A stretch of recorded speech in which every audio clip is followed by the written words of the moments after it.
Hello everyone. I hope you are having a wonderful day. Please follow my journey to the very end and let me know which state you are watching from. I would love to see how far this story travels across our beautiful country. On the morning of my grandson's high school graduation, I discovered someone had deliberately sabotaged my blood pressure medication, replacing my pills with identical-looking vitamins. My daughter-in-law Candace had orchestrated this dangerous scheme to make me appear confused and disoriented during the ceremony. All because she resented the attention I might receive as the proud grandmother who had helped raise him. What she didn't know was that I had been quietly managing a $3 million trust fund that could change everything. I am Margaret Hawthorne, 72 years old. And until that morning, I thought I understood my place in this family. I had been living in my daughter-in-law's shadow for 5 years, ever since my son Daniel married her, accepting every small cruelty and deliberate oversight because I believed family meant everything. I was wrong about so many things. The dizzy spell hit me while I was getting dressed for Timothy's graduation. My grandson, my pride and joy, was graduating as valedictorian from Lincoln High School, and I had been looking forward to this day for months. I had bought a new navy dress, had my white hair professionally styled at Eleanor's salon, and even splurged on new shoes despite my fixed retirement income. At least, that is what everyone believed about my financial situation. Standing in front of my bedroom mirror, the room suddenly tilted sideways. My hands shook as I gripped the dresser edge, waiting for the world to stop spinning. This wasn't like my usual morning stiffness or the occasional balance issues that came with age. This felt dangerous. Wrong, Margaret. I heard Daniel's voice from downstairs.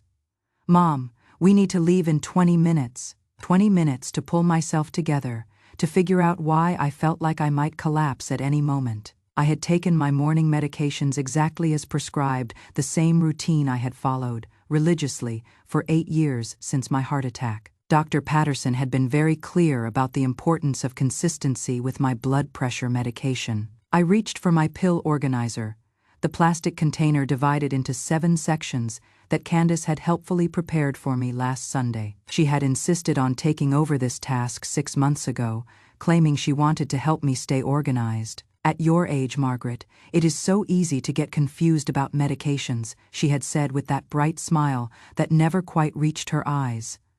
The pills looked exactly right, small, white, round tablets identical to what I had been taking for years. But something felt terribly wrong. By the time we reached the school auditorium, I was gripping Daniel's arm so tightly I could see concern creeping across his face. Candace walked ahead of us, stunning in her cream silk blouse and perfectly tailored black skirt, her blonde hair catching the morning sunlight streaming through the high windows. She moved with the confidence of someone who belonged everywhere she went. Are you feeling all right, Mom? Daniel whispered as we found our seats in the 3rd row. You seem a little unsteady. I am fine, sweetheart, I managed, though the auditorium seemed to be gently swaying around me, just excited for Timothy. Candace leaned across Daniel, her voice filled with that syrupy concern she had perfected over the years. Margaret, you look awfully pale. Are you sure you are up for this? It is going to be a long ceremony. The implication hung in the air between us.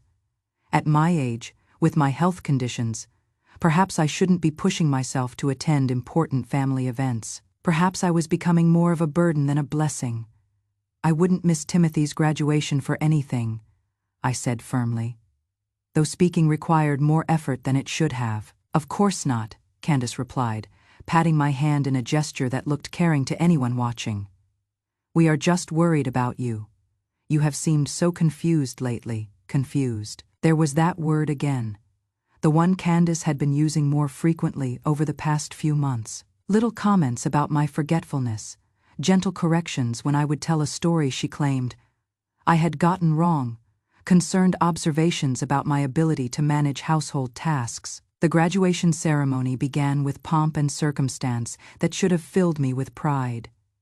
Timothy looked so handsome in his cap and gown, so much like his father had at that age. I had helped raise this boy during his elementary school years when Daniel and Candace both worked long hours. I had picked him up from school, helped with homework, attended parent-teacher conferences when they couldn't. Timothy had been the light of my life during those years, calling me Grandma Maggie and filling my quiet house with laughter and energy. But as the principal called Timothy's name for the valedictorian address, my vision blurred alarmingly. The auditorium lights seemed too bright, then too dim. I felt myself swaying in my seat. Margaret, Candace's voice cut through my confusion, sharp with what sounded like genuine alarm.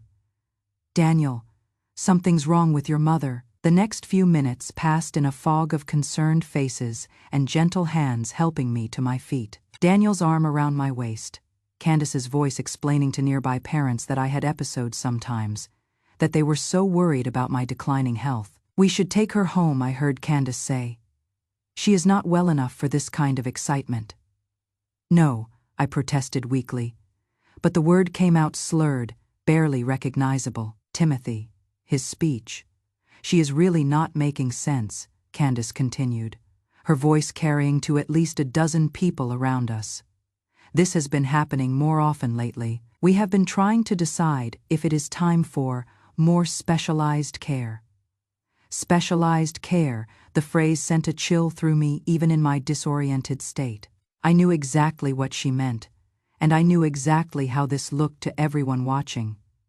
An elderly woman, clearly unwell, being gently managed by her caring family members. They guided me to the lobby while Timothy delivered what I later learned was a brilliant speech about overcoming challenges and pursuing dreams despite obstacles. I missed it entirely, sitting in a chair while Daniel rubbed my back and Candace spoke in hushed tones with other parents about the difficult decisions families sometimes had to make. By the time we returned home, my head was clearing enough for anger to take hold.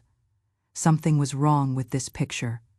Wrong with my sudden onset of symptoms that had never occurred before. I had been managing my health conditions successfully for years. I knew my body, knew my limitations, and this felt entirely different. "Why don't you rest, Mom?" Daniel suggested, helping me to my favorite chair in the living room. "Candace can make you some tea." Actually, Candace interjected smoothly, "I think we should call Dr. Patterson. These episodes are getting worse. And at Margaret's age, we cannot be too careful." Episodes, plural. As if this morning's incident was part of a pattern rather than an isolated event. "What episodes?" I asked. My voice stronger now that we were away from the crowd. This has never happened before. Candace exchanged a meaningful look with Daniel. "Oh, Margaret, you know that is not true. Remember last week when you got confused about what day it was? And the week before when you couldn't remember where you would put your car keys?" I stared at her, trying to process this rewriting of recent history.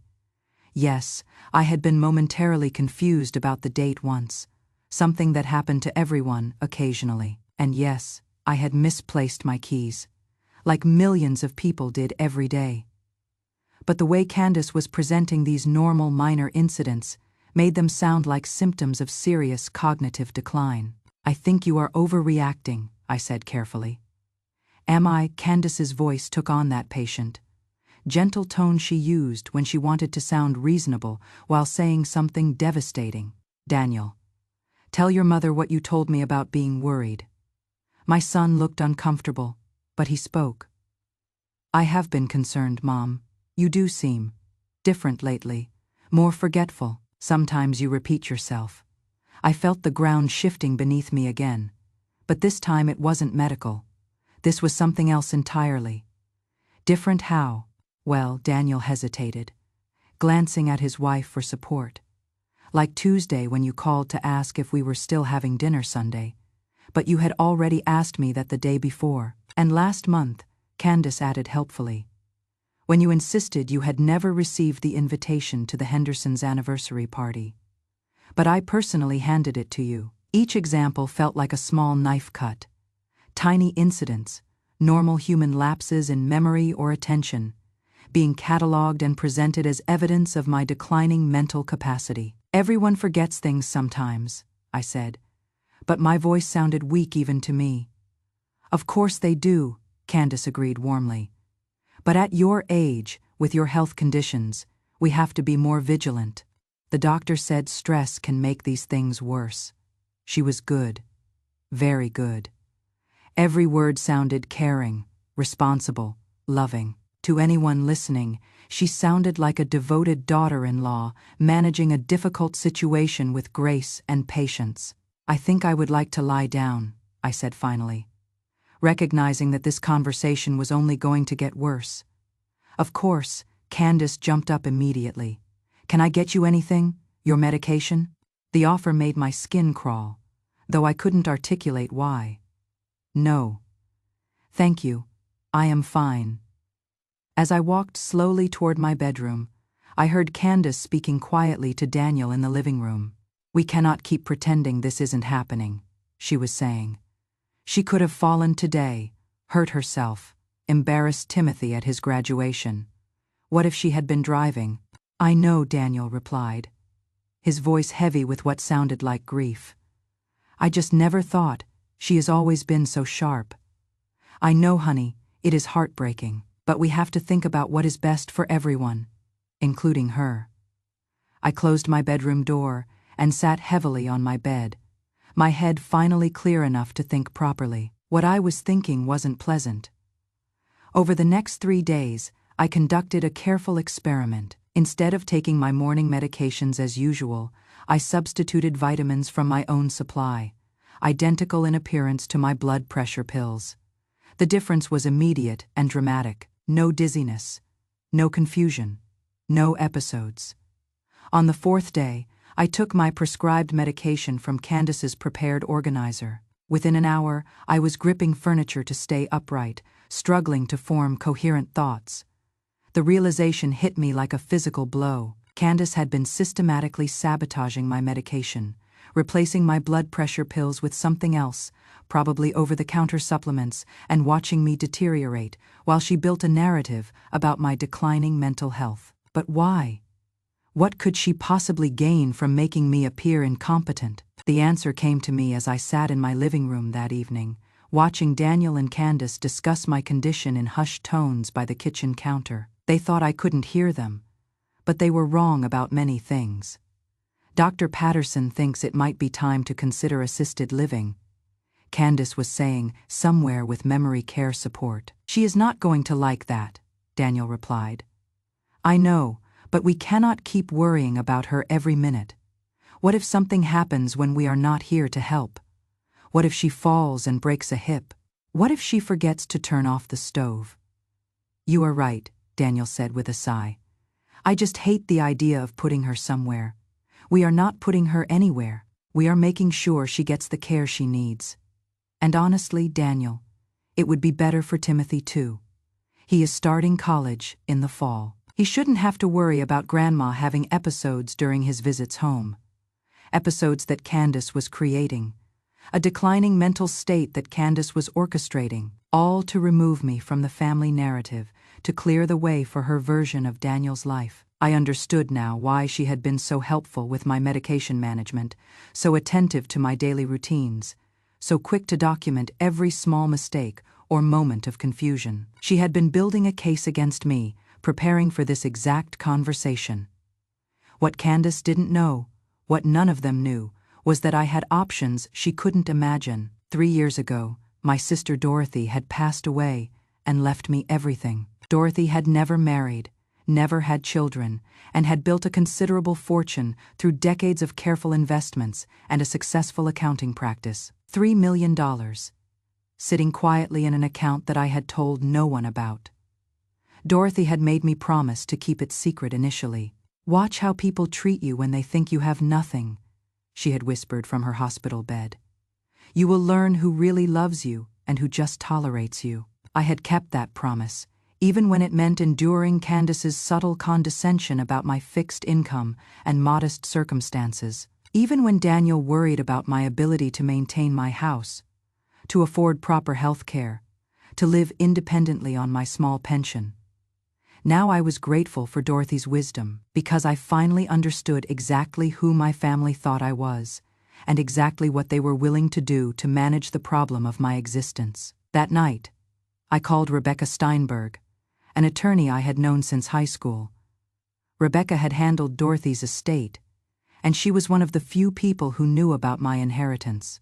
Margaret, Rebecca's warm voice filled my kitchen as I sat with a cup of tea, planning my future. "How are you, dear?" "I need to make some changes to my will," I said simply. "Of course, what kind of changes?" "I want to remove Daniel as my beneficiary and establish a scholarship fund instead." There was a pause. "That is a significant decision. Has something happened?" I told her everything. The medication sabotage, the manufactured episodes, the plans for assisted living that I wasn't supposed to know about. Rebecca listened, without interruption. Her occasional murmurs of outrage, the only indication of her reaction. "My God, Margaret, that is not just cruel, it is dangerous. Medication tampering could have caused serious health complications, I know. And now I need to protect myself." "Absolutely. We can set up the scholarship fund however you would like. What field of study are you thinking?" I had been considering this for hours. Nursing education for single mothers. Women who are trying to build careers while raising children alone. That is beautiful. Very fitting. The next step was harder, but necessary. I called Janet Morrison at Morrison Real Estate, the same agency that had helped me buy my house 15 years earlier. "Margaret Hawthorne. How lovely to hear from you. How can I help?" "I would like to put my house on the market, Janet." "Oh my, that is unexpected. Are you looking to downsize?" "There are some lovely senior communities in the area. Actually, I am thinking of relocating. My cousin lives in Asheville, North Carolina, and she has been encouraging me to visit. I think I would like to make it permanent." It was true. Linda Patterson, my late husband's sister, had been inviting me to come stay with her for years. When I had called her yesterday, she had been thrilled. "You should come for as long as you want," Linda had said. "I have a beautiful guest suite, and there is such an active senior community here. Hiking groups, book clubs, volunteer opportunities. You would love it." Janet was quiet for a moment. "Margaret, this seems very sudden. Have you discussed this with Daniel?" "Daniel has made it clear that he thinks I need to make my own decisions about my future," I said carefully. "I am simply taking his advice." Over the next 2 weeks, I moved with quiet efficiency. I sorted through decades of accumulations, donating furniture to charity, and keeping only the items with genuine sentimental value. My mother's china, Dorothy's jewelry, photo albums documenting Daniel's childhood. The hardest part was packing away Timothy's things, artwork he had made me during elementary school. Thank you notes for birthday gifts, photographs of the two of us at various school events. I carefully stored everything in boxes, just in case someday he wanted to remember our relationship before it became complicated by his parents' machinations. I didn't tell anyone what I was doing, not Daniel, not Candace, not even Timothy. I simply went about my business with the methodical precision I had learned from decades of managing challenges on my own. The phone calls started when the for sale sign went up in my yard. "Mom, what the hell is going on?" Daniel's voice was sharp with confusion when he called. "Mrs. Peterson next door just told Candace. She saw you talking to a realtor." "I am making some changes in my life," I replied calmly. "What kind of changes? You didn't mention anything about selling the house." "You are right. I didn't mention it. I am learning to make my own decisions without asking permission." "Asking permission? Mom, what are you talking about?" "I am talking about taking responsibility for my own future." "Daniel, isn't that what you and Candace have been encouraging me to do?" There was a pause. "I think there has been a misunderstanding." "No misunderstanding. I have been listening very carefully to what you both think is best for me. You believe I need more specialized care, that I am becoming a burden on the family. I am simply solving that problem." "You are not a burden, Mom. We are worried about your health." "Are you? Or are you worried about the inconvenience of managing my health?" Another pause, longer this time. "That is not fair, isn't it, Daniel? When was the last time you called me just to chat? Not because you needed something, not because you felt obligated to check on the poor, confused old lady, but because you actually wanted to hear my voice. Silence, that is what I thought. So I am removing that obligation from your life. Where are you planning to go? I have options, Mom. You are scaring me. This doesn't sound like you. He was right. This wasn't like me. The old me would have asked his permission, sought his approval, made sure any change in my life was convenient for his schedule. But the old me had also believed that love and sacrifice would be rewarded with respect and consideration. The old me had been wrong about many things. The second call came 3 days later, after I had accepted an offer on the house. Margaret, this is getting out of hand. Candace's voice was tight, with barely controlled frustration. Daniel is beside himself with worry. I am sorry to hear that. Are you, because your behavior is becoming increasingly erratic? First the episodes. Now this impulsive decision to uproot your entire life. Do you understand how this looks? How it looks? Not how it feels. Not whether it is what I want, but how it appears to other people. How does it look, Candace? Like someone who is not capable of making rational decisions anymore. The accusation hung in the air between us. Are you suggesting I am not competent to manage my own affairs? I am suggesting that you are making dramatic changes without consulting the people who love you and want to help. The people who have been planning to put me in assisted living. Silence. Yes, I know about that conversation. I know about all of your conversations, about my declining mental state, and the burden I am becoming. Margaret, that is not. We were just worried. You were building a case, documenting my episodes, cataloging my confusion, preparing everyone for the difficult decision you would have to make about my care. That is not true, isn't it? Then explain to me why my medication has been replaced with vitamins for the past 2 weeks, and why I haven't had a single episode since I stopped taking the pills you prepared for me. The silence that followed was deafening. I don't know what you are talking about, Candace said finally. But her voice had lost its confident edge. Yes, you do. The question is why. What do you gain from making me appear incompetent? I think you are having another episode, Margaret. This paranoid thinking, call it whatever you want. I am moving to North Carolina next week to live with Linda. I am starting a new life with people who actually want me around. You cannot just disappear. Watch me. I hung up the phone and felt something I hadn't experienced in years.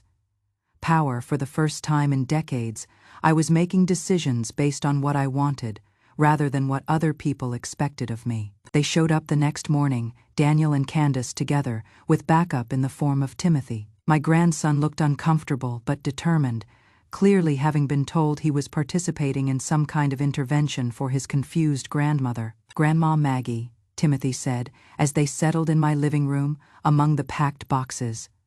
Dad and Candace are really worried about you. I looked at this young man I had helped raise. This boy who used to spend entire weekends at my house building blanket forts and learning to bake cookies. He was 18 now, preparing for college, becoming his own person. But in this moment, he was clearly repeating talking points that had been carefully prepared for him. What exactly are they worried about? Sweetheart. Well, Timothy glanced at his parents uncertainly. The episodes you have been having, the confusion, and now this sudden decision to move away. The episodes stopped. Timothy. Did they mention that? Daniel leaned forward. Mom, Dr. Patterson said that episodes can be unpredictable. Just because you have had a few good days doesn't mean. I haven't just had a few good days. I have had 2 weeks of perfect clarity ever since I stopped taking the medication Candace prepared for me. Timothy frowned. What do you mean? Before Daniel or Candace could intervene. I walked to my kitchen counter and returned with 2 small containers. These are my actual blood pressure pills, I said, showing Timothy the prescription bottle. And these are the vitamins I found in the medication organizer your stepmother prepared for me. Timothy examined both containers, his expression growing confused. They look exactly the same, they do, which is why it took me so long to figure out what was happening. You are suggesting that I deliberately. Candace started, her voice rising. I am not suggesting anything.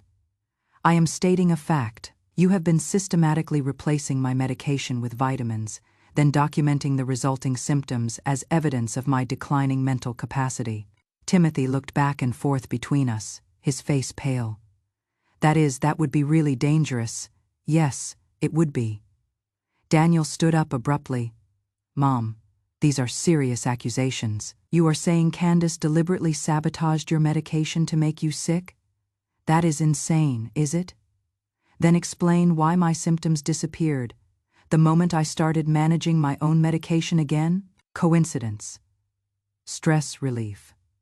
Any number of medical reasons. I could see it in his face. He was already choosing his wife's story over mine, just as he had every time there had been a conflict between us over the past 5 years. I see, I said quietly. So you believe that I am either lying about this or too confused to understand what is happening to my own body. I believe you are under a lot of stress, and stress can cause all kinds of symptoms. Timothy was looking increasingly uncomfortable. Dad, what if we just asked Dr. Patterson to test the pills? If they are different, we would know for sure. It was a reasonable suggestion, the kind of logical thinking I had always tried to encourage in him. But I could see Candace's face go white, and I knew Timothy had stumbled onto something she couldn't afford to have investigated. That is unnecessary, she said quickly. Margaret is obviously going through something difficult, and I think we should focus on getting her the help she needs rather than chasing conspiracy theories. Conspiracy theories, I repeated. Is that what you call medication tampering now?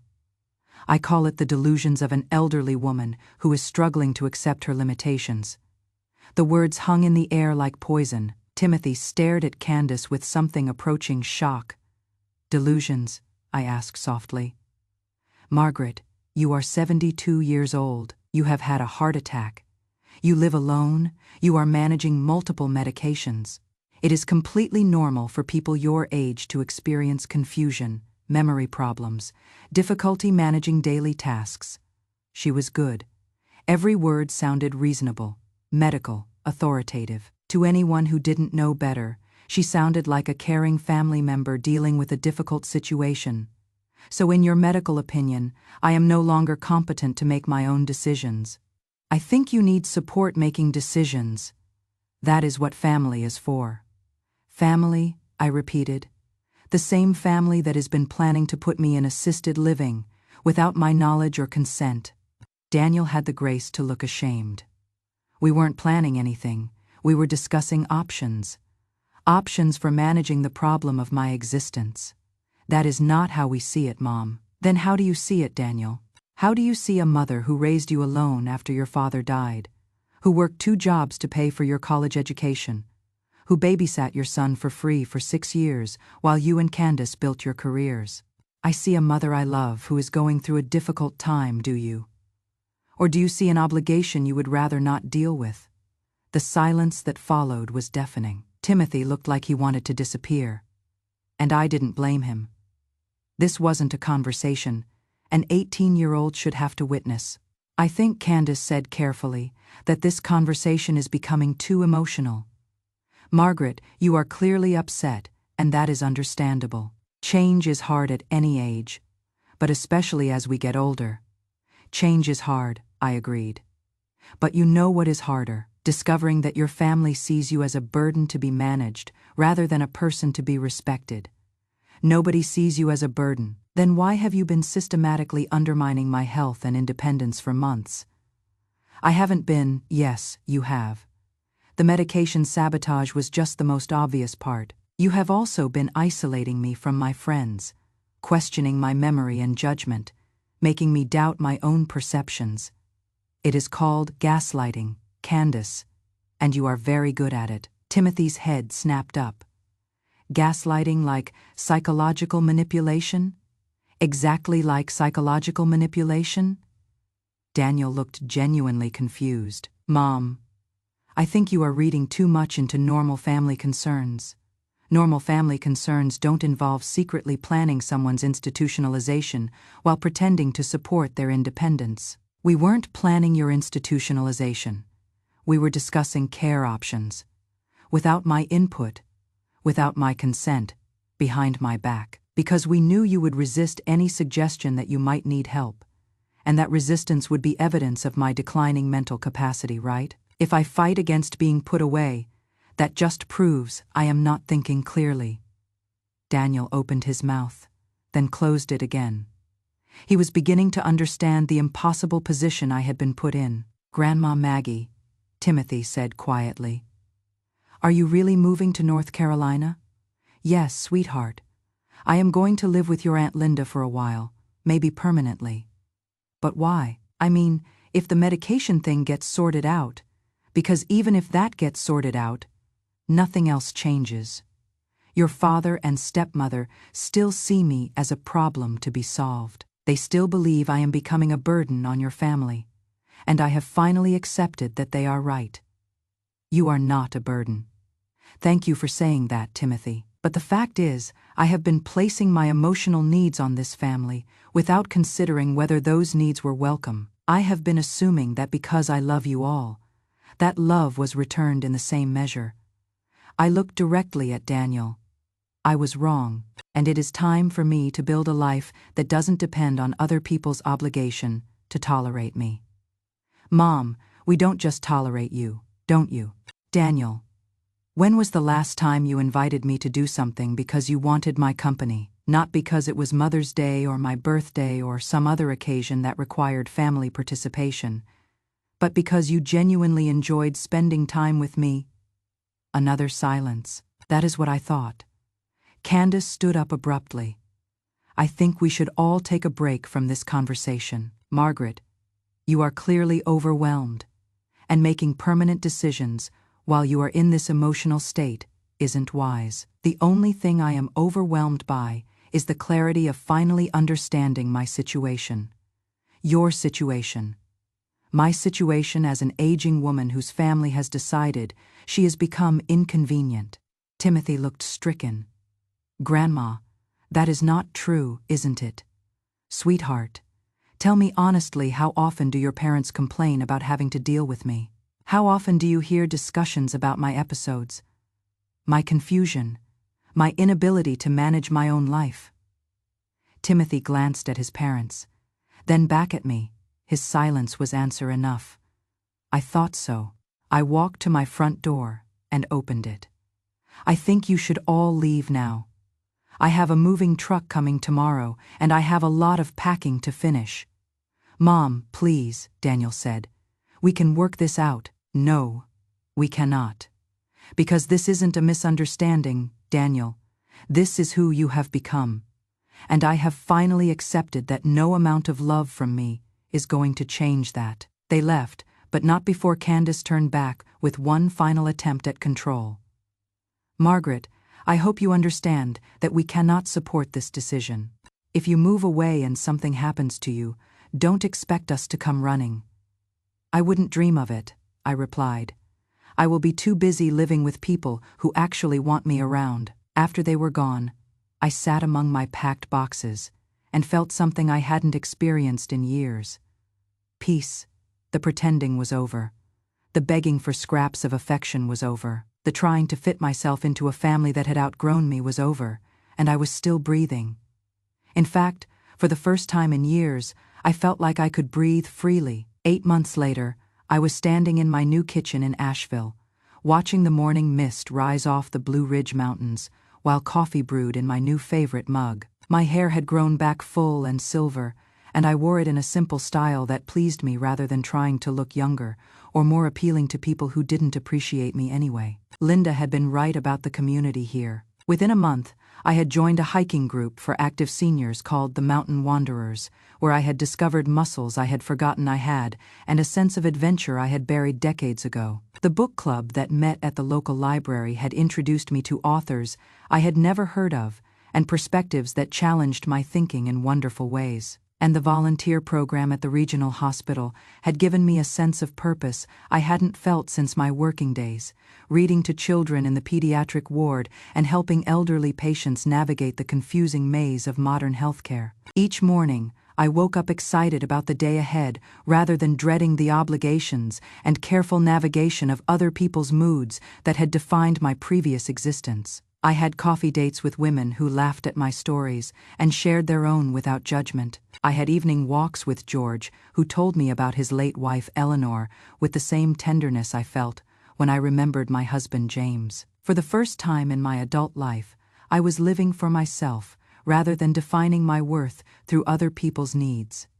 The letter from Timothy sat unopened on my kitchen counter. It had arrived yesterday, forwarded from my old address, and I wasn't sure I was ready to read it yet. The first 2 attempts at contact from my family had been phone calls that I would let go to voicemail. Daniel's confused and hurt. Candace's cold and accusatory. I had listened to them once, and then deleted them. This letter felt different somehow. Timothy had addressed it in his own handwriting, and there was something about the weight of it that suggested more than a casual note. I poured my coffee and sat at my kitchen table, looking out at Linda's garden, where she was already working despite the early hour. She had been such a gift during this transition, offering companionship without smothering, support without judgment. "Dear Grandma Maggie," the letter began. "I hope you are doing well in North Carolina. Linda sends pictures sometimes. And you look happy. I wanted to write because I have been thinking a lot about what happened before you moved. I was 18 when you left, old enough to understand some things, but apparently not mature enough to ask the right questions." I set the letter down and refilled my coffee cup. Through the window, I could see my neighbor George walking his ancient beagle past our driveway. George had become a good friend, a widower who understood the challenges of building a new life after losing the one you had planned.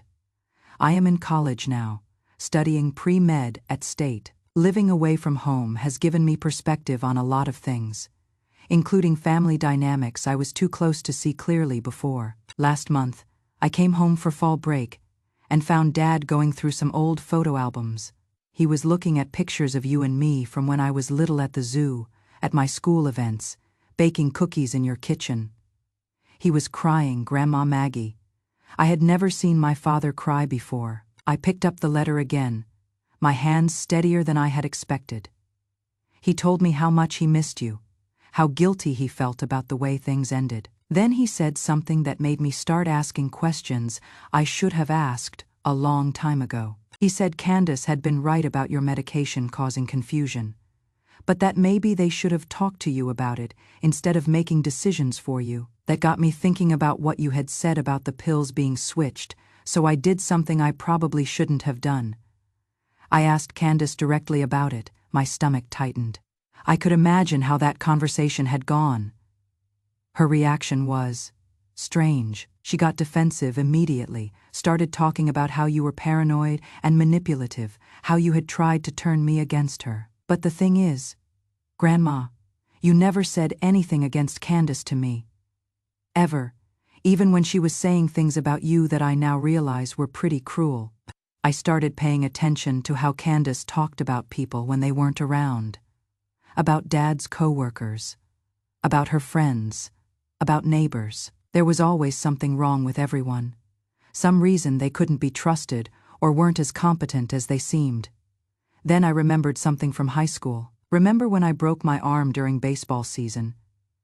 You came to stay with us for a week to help out while I was recovering. Candace kept talking about how you were taking over, how you were undermining her authority by doing things like cooking dinner and helping me with homework. I didn't understand it then. But now I think she saw you as competition for Dad's attention, maybe even for mine. I stood up and walked to the sliding glass door that opened onto Linda's deck. The morning air was crisp and clean, filled with the scent of pine and the sound of birds I was still learning to identify. I have been doing some research on medication, tampering, and elder abuse. It is more common than I thought, and it often happens within families. The pattern you described, undermining someone's competence, documenting their confusion, building a case for alternative care arrangements. It is textbook stuff. I am not saying this to hurt Dad or to destroy my family, but I needed to know the truth, and I think you deserve to have someone believe you. The words blurred as tears filled my eyes, but I kept reading. I miss you, Grandma Maggie. I miss our conversations, our baking sessions, our trips to the bookstore. I miss having someone in my family who listened to me without trying to fix or change everything I said. I know I cannot undo what happened, and I know I should have stood up for you when it mattered. I was too young and too confused to understand what was really going on. But that is not an excuse. You deserved better from all of us. If you are willing, I would like to come visit you during winter break. I want to see your new life, meet Linda, maybe go hiking in those mountains you mentioned. I want to learn how to be a better grandson than I was, a better man than I have been. I don't expect forgiveness, but I hope you will give me a chance to try again. Love, Timothy P.S. I have started seeing a counselor at school. She is helping me understand family dynamics and how to have healthier relationships. It is harder than I expected, but I think you would be proud of me for trying. I folded the letter carefully and sat back in my chair, watching Linda tend to her roses in the golden morning light. This was more than I had hoped for, more than I had expected. A knock at the door interrupted my thoughts. I opened it to find George standing on my porch with a thermos of coffee and a smile. Morning, Margaret. Thought you might like to join me for a walk to the river. Perfect weather for it. I would love that, I said, meaning it completely. Good. Linda's going to meet us at the trailhead. She is bringing those blueberry muffins you are always talking about. As I gathered my walking shoes and jacket, I thought about Timothy's letter, about second chances and the courage it took to acknowledge mistakes, about the difference between family and chosen family, between obligation and genuine affection. I would write back to Timothy. Of course, I would invite him to visit, to see this life I had built from the ashes of the old one. But first, I was going to walk along a mountain river with friends who valued my company, who saw me as an asset rather than a burden. The morning stretched ahead of me, full of possibilities I had never imagined when I was living in the shadow of other people's expectations. I had money I had never had to worry about, time that belonged entirely to me, and relationships based on mutual enjoyment rather than duty. Most importantly, I had myself back, the self I would almost lost, trying to be what other people needed me to be. At 72, I was finally learning what it meant to live for my own joy rather than other people's convenience. And it was the most liberating education of my life, walking down the mountain path with George and Linda, breathing the clean morning air and feeling the strength in my legs. I realized something profound. I wasn't the burden I had been made to feel like. I wasn't the confused, declining woman Candace had tried to convince everyone I was becoming. I was Margaret Hawthorne, survivor, adventurer, woman of means and independence. And for the first time in decades, that was enough. I am curious about your thoughts on my story. Have you ever found yourself in a similar situation where family members made you question your own perceptions? How did you handle it? Please share your experiences in the comments below. And if you enjoyed this story, I have 2 other family drama tales that might surprise you. Check them out next.